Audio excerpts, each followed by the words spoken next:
आपने कई देशों के बारे में सुना होगा और पढ़ा भी होगा, पर मैं आज अपने देश के बारे में बात करूंगा। हमारा भारत देश एक रंगों से भरा हुआ एक सुंदर सा देश है। यहाँ पर हर धर्म, हर जाति के लोग प्रेम भाव से रहते हैं। हमारा देश विश्व गुरु कहलाता है, पर आपको पता है ये विश्व गुरु क्यों कहलाता है? बहुत सी ऐसी वजह हैं जिसकी वजह से ये विश्व गुरु कहलाता है। मैं ऐसी ही बातों के बारे में आपको बताऊंगा जिनको सुन के आप गर्व महसूस करेंगे और भारतीय होने पर आपको नाज होगा। क्या आपको पता है हमारे देश के श्रीनगर की डल लेक में एक ऐसा पोस्ट ऑफिस है जो पानी के ऊपर तैरता है? हुए ना आश्चर्यचकित, पर यह सच है। वो एक पोस्ट ऑफिस है जो 2011 में बनाया गया था और हमारे देश में लगभग 1,55,15 पोस्ट ऑफिस हैं और उस पोस्ट ऑफिस की इमेज आप ऊपर देख सकते हैं। बालों में शैम्पू कौन नहीं करता होगा, पर आपको पता है ये शैम्पू कहाँ का आविष्कार है? ये शैम्पू हमारे भारत का ही आविष्कार है, जिसको पहले संस्कृत में चंपू बोला करते थे, जिसका मतलब मसाज होता है। ये शैम्पू हमारे भारत में सबसे पहले बनाया गया था। उसके बाद ये देश विदेश में गया और इसका नाम बाद में बदलकर शैम्पू रख दिया गया था।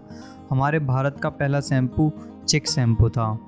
दूसरा फैक्ट है, क्या आपको पता है कुंभ मेला में 2011 में इतना ज़्यादा भीड़ हुआ था कि वो स्पेस से दिखाई पड़ा था। वैसे ही हमारा कुंभ मेला हिंदुओं में आस्था का प्रतीक होता है। यहाँ पर बहुत देश विदेश से श्रद्धालु आते हैं और इतना भीड़ हो जाती है कि पूछो मत। उसका ऊपर आप इमेज देख सकते हैं। आप लोगों ने अपनी लाइफ में कभी ना कभी वोट ज़रूर डाला होगा और कुछ लोग इस साल वोट डालेंगे। क्या आपको पता है गुजरात के गिर जंगल में गवर्नमेंट एक आदमी के लिए पोलिंग बूथ सेटअप करती है?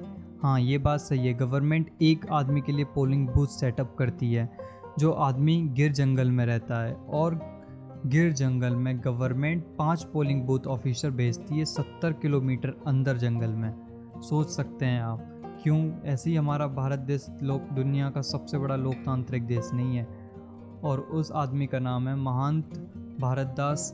वैसे तो सबसे ज़्यादा मस्जिदों की संख्या इंडोनेशिया में, उसके बाद हमारे भारत देश का नंबर आता है। हमारे भारत देश में 3 लाख से ज़्यादा मस्जिदों की संख्या है और इंडोनेशिया में 8 लाख। ये इसलिए एक फैक्ट है क्योंकि यह एक नॉन मुस्लिम कंट्री है। यहाँ पर मुस्लिमों की संख्या कम है, उसके बाद भी यहाँ पर इतनी ज़्यादा मस्जिद हैं। इस हिसाब से लोग कहते हैं कि इंडिया में धार्मिक आज़ादी नहीं है। तो इस पे आपका क्या मानना है? अगर धार्मिक आज़ादी नहीं होती तो क्या इतनी संख्या होती? हमारा देश में हर धर्म के लोग प्रेम भाव से रहते हैं। आप लोग हमें कमेंट के बाद आता है हमारा बनारस शहर, जो हिंदुओं की आस्था का प्रतीक है, जहां लोगों का मानना है अगर यहां पर जन्म या मृत्यु होती है तो स्वर्ग नसीब होता है। आप लोगों का क्या मानना है? पर आप लोगों को ये बात पता है कि ये दुनिया का सबसे पुराना शहर माना जाता है। हिंदू ग्रंथों के हिसाब से इसकी रचना शिव जी ने 4000 साल पहले की थी। तो आप सोच सकते हैं कि ये कितना पुराना शहर होगा। उसके बाद है हमारे देश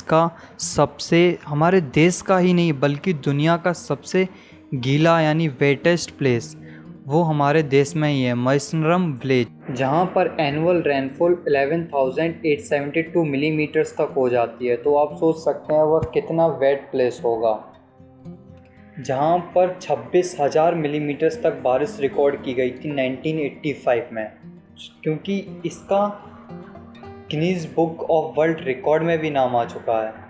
और हमारे भारत देश में नॉनवेज खाने वालों की संख्या बहुत कम है, बल्कि अदर देश में नॉनवेज खाने वालों की संख्या ज़्यादा होती है और वेज वालों की कम। हमारे देश में 80% जनसंख्या वेजिटेरियन है।